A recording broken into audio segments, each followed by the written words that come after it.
Hey guys, it's Scott Lewis at Voice of San Diego again. I'm going to try this again. I screwed up earlier and I'd like to get this right. We're testing out this new technology.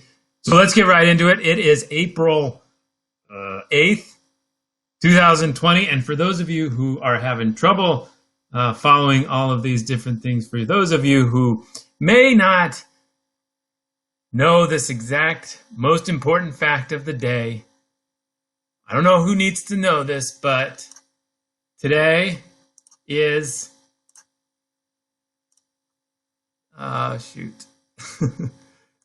today is, I'll get better at this. It's Wednesday. Today is Wednesday. I wanted to start today talking about something that's been on my mind a little bit, and that's the issue of open space. So if you go to, obviously, if you live in San Diego, open space is everything. And I got a little beef, I got a little rant I wanted to go on, and that's about parks. We closed parks. I understand it. Assemblywoman Lorena Gonzalez had a thing yet last week where she said, look, this is cruel to close parks like this, close beaches, because for people who do not have backyards, this is just an awful time not to be able to go to the beach or the parks. Understand that. Feeling it too. I wish I could surf, wish I could get out in the parks, took the dog to the dog park, dog beach all the time. Big part of our lives. So we're all feeling it, but that makes us instead cram onto the sidewalks. We are all over the sidewalks right now, and it is just a crazy moment for everything going on. And I wanted to bring something up. I understand we're all out in the sidewalks. I think it's crowding things. I think it's making things a little hard. We need to maybe open up some of the streets so that we can spread out a little better. Maybe cone off half the street so you can get out if there's an emergency or get a delivery. But let us walk in the rest of it because it's hard to get through all the sidewalks. And our sidewalks are garbage in San Diego. I don't know if you've noticed. I wanted to bring this up. So this was Saturday. The county of San Diego sent this out to people who are on its text messaging list for updates. And it was a pledge. Now, I don't know about you, I'm not really a pledge guy. I do the Pledge of Allegiance with the kids every morning at the assembly with their school. I want to show, a good model. I've always been uncomfortable, Pledge of Allegiance, these kinds of things. Like, I'm a rationalist. I believe, we should not kill each other, not because of some major consequences other than it's bad for society that you kill each other. I think we should have laws where we protect each other's properties because that's how we live together the best way. I don't want a pledge or an oath to be what motivates me. I want to rationally look at the situation and say, this is the best way to protect my family, best way to protect the rest of the community. Let's stay in. But instead, this pledge came out and said, I pledge to stay home. I pledge to cover my face. I pledge to help stop the spread. I get it. And they're pointing out, that they have a lot of evidence that this is, the best way or one way that they can keep people from spreading the virus, that they can keep people to stay in. And I posted a little bit of frustration about this. Claire Tregeser at KPBS posted something saying, what's the deal with this pledge? Why is that something we're doing? And I think the best thing I got back was, we're going to have to see a lot of these gimmicks. We're going to have to see a lot of these sort of things to keep us going. And, maybe there's a little pledge, maybe there's a couple of other things, but we're going to see some of these things happen over the next few months because it's going to get hard for people to just keep going with this lockdown. And so we should have this pledge. And so I wanted to circle that back to the parks thing because I think instead of pledges, I pledge to do these things. I think they should make it easier for us to do these things, and making it easier to do these things, to be in our houses, to be, stay just walking as opposed to going in parties. And if they don't want us to go to the parks, they need to make it easier for us to walk on the street. It's a plain fact. They need to make it, they need to make more room. And if they don't want to do that, they need to open the parks up so we can walk through them. Now, there's going to be more pressure to do that. There's going to be a lot more pressure to do that. And I understand why they don't want to, because they know that if they open the parks, or especially the beaches now, it's going to get a throng of people there. They're going to start playing volleyball again. They're going to start playing soccer again. They're going to start having barbecues. They're going to start congregating. And so what are we going to have? Like a riot police in every park, making sure that that doesn't happen?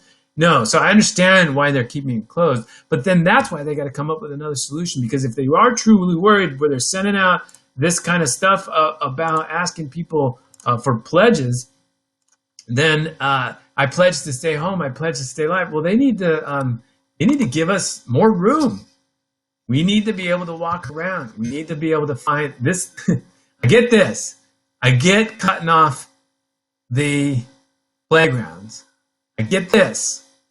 But they need to give us other options, maybe solutions. And I think that the best one is to block off half of the driveways, the streets, and let us walk past. Let us, let us be able to give each other enough space so that we can, continue to get through this. Again, it's gonna get hard, and I understand why the county and why these other places want to make it a little, they want to add gimmicks and other things, oaths that we're going to follow to stay with it. I don't want an oath. I want it to be as easy as possible, and I want you to keep explaining to me why we have to do this. That's it. Make it easy as possible, and one way to do that would be to make it easy to walk. And the second is to, tell us why all the time, constantly make it clear about why it's rationally better for us to do this. Not oaths. I don't want any oaths. Come on. Don't want any oaths. All right, let's get into some news. Today, 2.4 million Californians have applied for unemployment benefits. 2.4 million people in California have applied for unemployment benefits. Just a shocking number. Remember, they used to say about 2,000 people a day. 2,000 people a day over 30 days is 60,000 people. Now, in the last the month or so since this crisis happened, 2.4 million people have applied for unemployment. So, they stopped the economy. They shut down the economy. So yes, a lot of people are unemployed, but what a number, and it's only going up. There is a tremendous amount of pressure on Dan McAllister, the treasurer tax collector for the county of San Diego, to postpone somehow the property tax deadlines coming up next week. Next week, property taxes are due. There are 3 different groups of property tax payers. One, that's the group that pays through their mortgage, your escrow and your mortgage. If you have a mortgage, chances are they take the money out of your account, they sequester it, and they pay the taxes themselves. Dan McAllister told me those are coming in. 30% of the taxpayers pay in installments. One installment, another installment every year. Those installments are almost guaranteed to come in. The third are the people right now who either drive by with a check, send a check in the mail, or pay online. That's the group we're talking about, along with the installment payers. There's a big push today, another push. Jim Desmond, county supervisor, Kristen Gaspar, county supervisor, both sent a letter to the treasurer tax collector, Dan McAllister, and said, hey, we need you to give people a break on their property taxes. And Dan McAllister always has a couple answers to this. One is, I don't decide when property taxes are due. That's the state. If the state wants to change the law, they can change the law. State's not even meeting right now. The legislature's not even meeting. Second thing he says is, okay, I can deal with some people who ask for forgiveness for being late, but it's a case-by-case basis. So they're putting pressure on him because they're hearing from restaurants. These are Supervisor Jim Desmond, Kristen Gaspar, because they're hearing from restaurants that they can't pay the property tax bills. So we're going to be following that closely because there's some consequences if they don't pay. Governments that get property taxes, in particular the county and school districts, they get that money right away. City, too. Here's something. San Diego City has to pay a giant pension bill for its employees in midsummer. If they don't get the property tax bill right away, if they don't get the money from the property taxes right away, they're going to have trouble, making this big pension payment. Now, I'll make it, but the cash flow issue starts to get a little interesting, a little touchy. This money matters. County taxpayers have been paying their property taxes at about more than 99% rate for years. If that even goes down a little bit, like a 1%, 2%, there was $6.7 billion in property taxes last year. 1%, that's a lot. So these are big decisions. County taxpayers, okay, let me just explain something real quick. The city council runs for the city of San Diego, and that's about 1.34 million people in the city limits. Outside, there's a bigger area, of course, and that's the county. The county has its own board of supervisors, 4 or 5 board of supervisors. But there's a separate elected official who decides the treasurer and tax collector. He sits on the pension board for the county. He helps manage investments that all these local governments put together to decide where it should go. And he collects taxes, which isn't usually that big of a deal. His name's on the bill. Pay your bill, that's it. This year, people are starting to get to know his name, and it's a big deal. So we are watching Dan McAllister, how he handles this. He's getting a ton of pressure from the right and from the left to make a decision on that. He is a separate elected official, and it seems like he's saying, my hands are tied. I cannot do much to change things, but people are not taking that very well. Okay, next bit of business. This has to do with the local media. Right up my alley, something I care about. How is the media doing? We asked Randy Dotinga, our contributor, he's a freelancer, does a lot of work all across the state and the country, freelancing. I asked him to check in with local media outlets to see how things were going. Fascinating responses. We heard from the UT, Jeff Light. Jeff Light's the publisher and the editor-in-chief. Similar to my role, except for his operation's a little bigger. A little bit. He says, advertisements for events, arts, retail, and restaurants have all been, quote, profoundly affected, even as the site's online readership has tripled. It's about what we're seeing too, tripled. But seriously. He said, though, even though advertising revenue has cratered, and if you look at the Sunday paper, I get the printed one. I don't like to see, I'm not a big fan of those piles of ads, but they pay journalists. He said, for us, normal means following our 10-year business plan, which carries 2 important transitions. This is really interesting. I'm glad he was candid. He said, we're transitioning from a mostly advertising-based company to a mostly subscription-based one. I've talked about this before, but let's make this point clear as day, because I don't think a lot of people are following the crisis in the news industry, the layoffs, the shuttered businesses, everything that's falling apart. So let's make this totally clear. For decades, media businesses have been making their money from advertising. Some small amounts from distribution and subscriptions, but by and large, most of it from advertising. Turns out, services like this one, Facebook, Twitter, Instagram, Google, these places know how to do advertising. They have auctions to, help you decide exactly what the advertising's worth. They pay you based on the performance. You can track it really clearly. Little different than newspapers. So newspapers have struggled. So they said, and a lot of us have said, look, the best way we can fund news journalism is to get money from the people who value it, the readers. So they've long had subscriptions. Now they're doing a better job doing subscriptions online. That's what he's saying. We're going to switch to online. And then there's other entities like us who focus on donations. He says the second transition they're going to do is from mostly print company to a mostly digital one. But he says they're not cutting the print paper at this moment. Print paper has been sacrificed in other localities, places like New Orleans.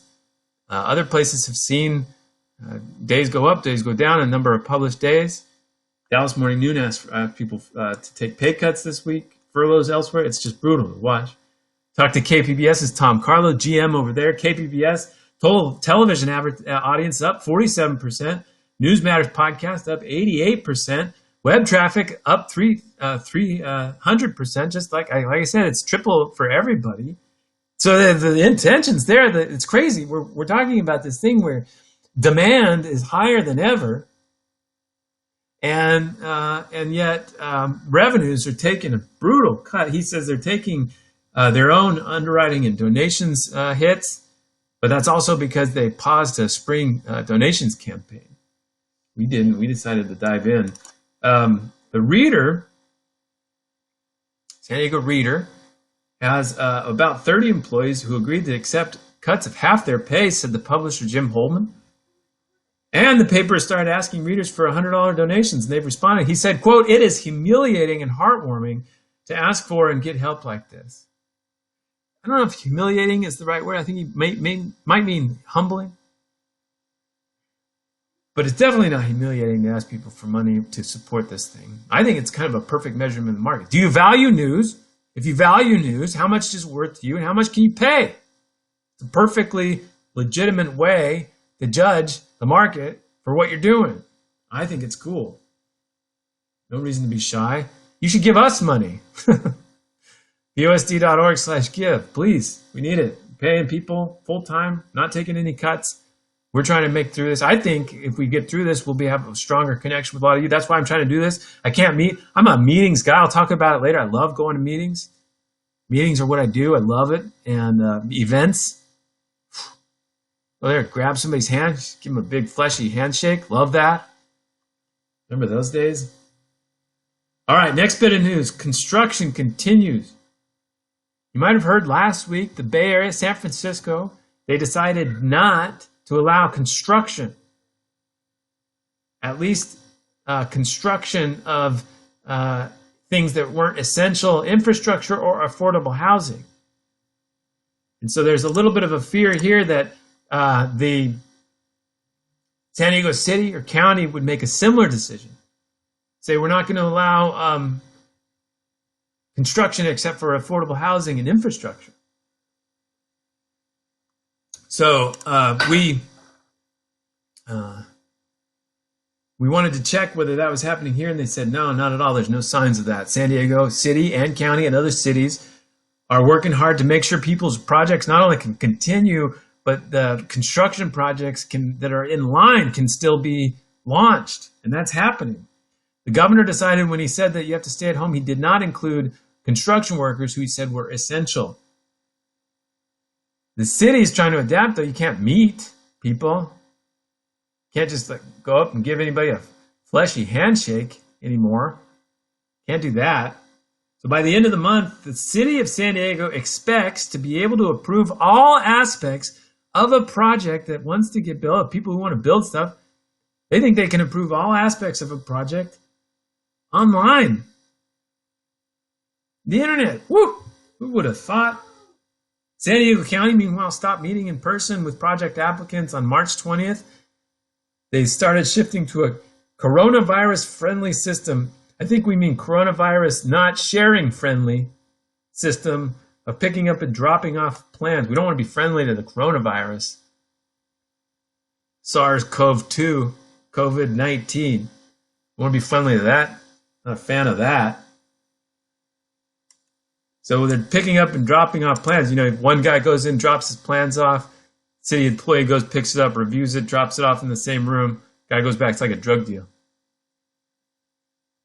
So we're going to start doing architectural drawings like drugs. Drop them off. Don't even have to pay attention. I kid the developers. You're not drug dealers. I understand. Teleconferences and phone calls to communicate issues. We had a developer said all these changes making it easier to submit projects and avoid printing might save him 20%. Good God, how much is he spending on printing? 20%. So that's an issue. All right. Are you guys ready for some explanation? You want to get in my brain for a second? Things I think about. I love this. All right. Let's do this. San Diego City Council, 9 members, City Hall, San Diego, not the other cities, not the county. They have one of the city assets, of course, is the convention center. The convention center today is getting about 800 people, 800 homeless people sheltered there at the convention center, spaced out 6 feet. The convention center is a city asset managed by the Convention Center Corporation. All right. At the beginning of the month, we had a thing called an election. Remember that? Remember the election? March 3rd? March 3rd, there was an election at the city of San Diego. Here, let me show you something. So screen. This is the convention center. Now these beds, these cots are starting to be filled with people. They're putting 800 in there. They think they can get 1,500 people in there. 1,500 people into the convention center to stay there while they find a home for them permanently. When it gets filled, it'll be about $1,867 per person. Feed them, other things. There's other things going on. Let me show you. That's 2 people running from there. We'll get to them. They have laundry set up for these folks. Lots of bathrooms. So a lot going on there. This is the convention center. So March 3rd, we had an election way back when, olden days, March 3rd. And on the ballot was Measure C. Measure C would have increased the hotel room tax so that they could fund an expansion of the convention center and so that they could use some of the money from the hotel tax to pay for homeless services and for road repair. They didn't know that in a month, the actual convention center would be used for a homeless shelter. It's crazy. I'm never going to not be amazed by that. Sorry, I'm never not going to be amazed by that. Hotel room tax, though, they needed a special 2/3 vote to pass it. 2/3 is the threshold for a special tax. If you just want to give the government money, you can raise taxes and get a majority vote. But if you want to do something special with the money, you need a 2/3 vote. The architects of that law knew very well that if you had an actual reason you were raising the taxes, that would make it easier to pass the taxes, and they wanted to make it harder to pass taxes. That's how that happened. So that 2/3 vote threshold was in place for Measure C, which would have raised hotel room taxes. But it only got 65% of the vote, which is a lot. That's a lot of people saying, yeah, we should raise hotel room taxes. Hundreds of thousands of people said yes. The vast majority of people said yes, but not 2/3. So yesterday, the San Diego City Council had to decide to accept the election results from the March 3rd election. Life goes on. Got to keep doing stuff that these agencies do. And one of them is accepting the certification of the election results. And the draft language for this one was that Measure C failed. The Measure C failed. It didn't get 66.7% of the vote, did not get 2/3 of the vote. It failed. The San Diego City Council had another idea. They decided to say only that it got this much vote. Why would they do that? Well, step into my brain for the last few years. All right. They know just as well as anybody that several years ago, the Supreme Court of the state of California decided that citizens' initiatives, the initiatives that get placed on the ballot from signatures versus the initiatives that get put on the ballot by governments, citizens' initiatives aren't part of the same part of the California Constitution that also says that they need 2/3 of vote to become law if they're tax increases. So if you make a legal and logical deduction from that, you can raise taxes if you get a majority vote of the citizenry, of voters, if you get that for a citizens initiative. And so the citizens initiative may be a way to raise taxes without getting that 2/3 vote. It could be a significant, it would change everything about how local governments work. They would raise taxes a lot easier, right? And so that's why they proposed this citizens initiative be Measure C rather than just put it on the ballot by the city council. And so they spent like $1 million more to raise the signatures that they needed to be able to put it on the ballot as a citizens initiative for this express purpose, so that after it didn't get 2/3, they could go to a court and they could wait for these other court decisions to get filed. They would say, yeah, you're right, you only need a majority vote, so it passed. And that's why yesterday, rather than say that Measure C failed, they said, nah, it just did this well. You take from that what you will. So the supporters, the labor unions, and the visitor industry that supported that, they were like, fantastic. Thank you. You have saved us the trouble of suing you to say that actually it did pass. So one of the people that was against doing this, she just wanted to say that Measure C was a failure, was Barbara Bree. Barbara Bree. All right, let's show these two mayoral candidates. These fine people running to lead City of San Diego. This is Barbara Bree here, not Beatrice. That was somebody over here. This is Barbara Bree. This is Todd Gloria. Todd Gloria is an assemblyman, represents the City of San Diego at the state level. Barbara Bree is a member of the San Diego City Council. She doesn't want to be a councilwoman anymore. She wants to be mayor. That's where the action is. She wants to be mayor. They both want to be mayor. They're both running for mayor. Barbara Bree, was at the council hearing where they were making this decision about Measure C. She wanted Measure C to pass. She was all about it. Said it was extremely important, most important thing on the ballot. Barbara Bree didn't pass, didn't that? And she says, you're right, it didn't pass. It needed 2/3 of the vote to pass. We told voters that it needed 2/3 of the vote to pass. It didn't get 2/3 of the vote to pass. So it didn't pass, failed. She was one of the 3 votes, along with Monica Montgomery, Vivian Moreno, who said it didn't pass. It didn't get 2/3. We said it needed 2/3, didn't get it. And so former city councilwoman Donna Fry had been all over that point as well. She wanted that. Andrea Guerrero, head of Alliance San Diego, she released a statement saying, instead of dealing straight, the majority of council members played a shell game to give the proponents of Measure C a leg up in their long shot litigation strategy to change the vote threshold after the fact. It was Alliance San Diego's executive director, Andrea Guerrero. So that was part of her argument. That was Barbara Bree's argument as well. That we told them 2/3 didn't get 2/3. I'm sorry you spent all that money making a citizen's initiative. Your legal theory is garbage. Not into it. Assemblyman Todd Gloria, we asked him yesterday, that's him, asked Todd Gloria, do you think it failed?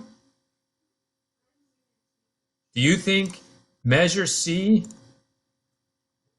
failed? It's Todd Gloria. He sent back a statement to me late last night. He said, it is clear that Measure C received the support of 65%, over 65% of San Diegans. What is not clear is whether the threshold for approval of citizens' initiatives is simply a majority or a supermajority. Let's read that again. It is clear that Measure C received the support of 65% of San Diegans. Correct. Correct. That is true. What is not clear is whether the threshold for approval of citizens' initiative is simple majority or supermajority. Also correct. That's not clear. I think what he's saying is that I support the effort to leave it ill-defined. That didn't fail. Don't know if it passed. That's what I think he's saying. So that's an example. They're both Democrats. That's a vastly different perspective and alliance. She's aligning herself with a former city council member, Donna Fry, Alliance San Diego, some of these critics of the convention center expansion. He's aligning himself with labor, current mayor, visitor industry. Very interesting moment. The convention center remains a homeless shelter. Look at the cots. There's washing machines set up. It's crazy. Unbelievable development in San Diego city politics. Just an unbelievable moment in San Diego city politics. Look at this. Let's show this again. This is cots. They got washing machines set up. Truly unbelievable moment in San Diego city politics. Okay, so stay tuned for that. All right, I wanted to talk about one last thing in closing. It's events. You guys remember events like this? Look at all these people talking. Big old fleshy handshakes. Got close. Got drinks eaten. Gathering. You remember that? Remember life? Remember life? This was our event, our 15-year anniversary. 15-year anniversary. Voice of San Diego. Celebrated with some longtime donor supporters. February 27th. Right when everything was, you're starting to really hear about what was happening. You're starting to really think about it. A lot of awkward conversations. Oh, maybe we shouldn't shake hands. Oh, ha ha. Here, let's bow instead. Ah, remember that world? Remember what that was like? Events are a big deal to me. I'm a huge fan of events. When you're at one of these things, like, and you're talking, you're having a good conversation with people. One of the best skills is being able to say, like, all right, cool talking with you. Done talking. Remember that? It's like, it's easy to have a good conversation. Sometimes it's easy to start a good one. It's real hard to end one. It's a true skill. I feel like I was getting better at it. I love events. I'm always at events. I'm always talking with people. I'm always, doing good, trying to figure out some things people are talking about. I love sharing different bits of information. I love all those things about events. And we're not having many events for a while, it doesn't seem like. So that was my personal bummer for the day. A lot of bummer. Yesterday's bummer was still a bummer today, but today's bummer was about events. And so I thought about, what can I do to have a different perspective on that and events. And so here's my perspective on that. I think there's a silver lining about this whole experience. And I don't mean silver lining like, oh, I get to watch all of The Wire again, or, oh, I did 1,000 push-ups. No, I mean a silver lining like things will actually be better because of what we've gone through here.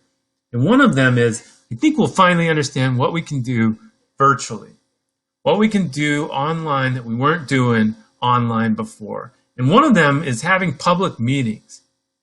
We should have a robust virtual public meeting infrastructure in place. You should be able to participate in a public meeting if you can't physically walk, drive, ride, take time off, get kids to watch.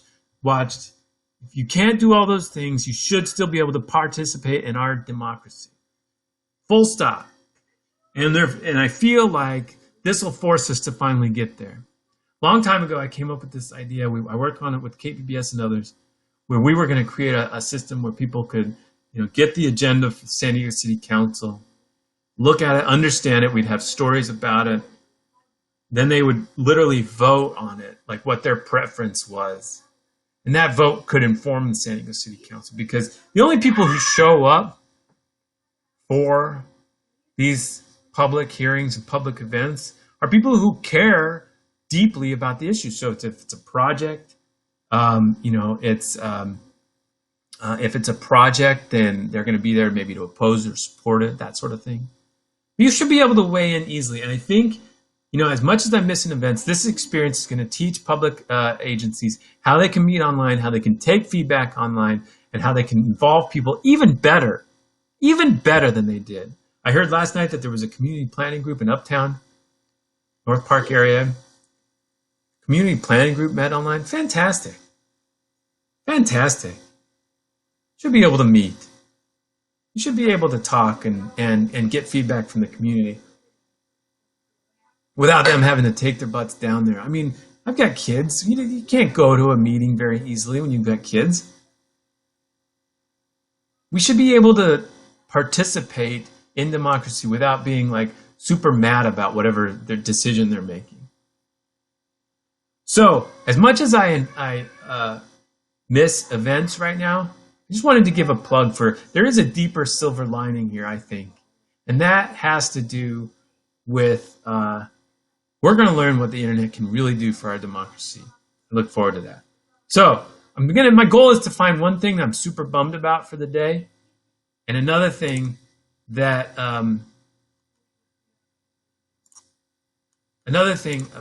is about something that you can look forward to. Okay, I wanted to give you a plug for San Diego 101. I'm getting tons of questions from people who are like, some version of like this. Some version of this. Can San Diego consider closing roads so that we can walk on roads? Like I said earlier, that's kind of my thing today. Like, let's close some roads, we can walk, something like that. Get a lot of questions about that. So, here's the thing. SANDAG is the San Diego Association of Governments. It administers a sales tax that it collects. It matches that tax with state funds and federal funds, and then it helps pay people to build infrastructure like trolley stations, trolley lines, and all kinds of different infrastructure. It doesn't manage streets, though. San Diego 101 is how you understand what SANDAG does versus the County of San Diego versus the City Council of San Diego. So go to this site. Go to this site right here. Go ahead, look for San Diego 101 and Voice of San Diego. You'll see it. We'll make sure that the link's here somewhere. San Diego 101 is your first step to understanding how all these government agencies work, where we get our water, what the county is, what the city is, and what SANDAG is. So we do two types of investigative work. We do explanatory work like that, where we try to explain how things work. And then we do investigative work. So basically, we make sense of what people are saying. We find out what people don't want to say. And so the San Diego 101 is part of that first part, making sense of how things work. Because I truly believe that the complexity of our local governments is itself a form of elitism. It is itself a way to keep people out, maybe not on purpose, but it keeps people out of participating in their democracy. And so if you understand how the community works, you can be involved in the conversation about where it should go. You can pick your future. And so I'm pretty passionate about the explanatory value of this work. Then the second side is our investigative work, where we find things out, where we look for things, why things are the way they are, and where people are up to shenanigans, and we try to expose it. And we find really inspiring stories, too. A couple months ago, before the world fell apart, we did a story, we did a data search of all the schools that had done a good or bad job closing the achievement gap between their people who perform poorly and people who perform well, and often how the people perform poorly are Blacks and Latino students. So it was awful to read some of the results about some of these schools where the poverty levels were extreme and the underperformance of certain groups of people were also extreme in the negative way. But that data search also showed us a school called Edison Elementary that was closing that gap, even though they had a very high percentage of very poor kids.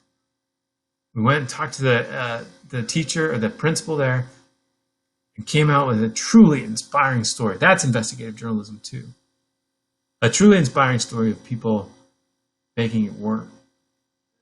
So get out. I'd like to give you a plug. There's a lot of people wondering right now, what does the San Diego County do? What does the city do?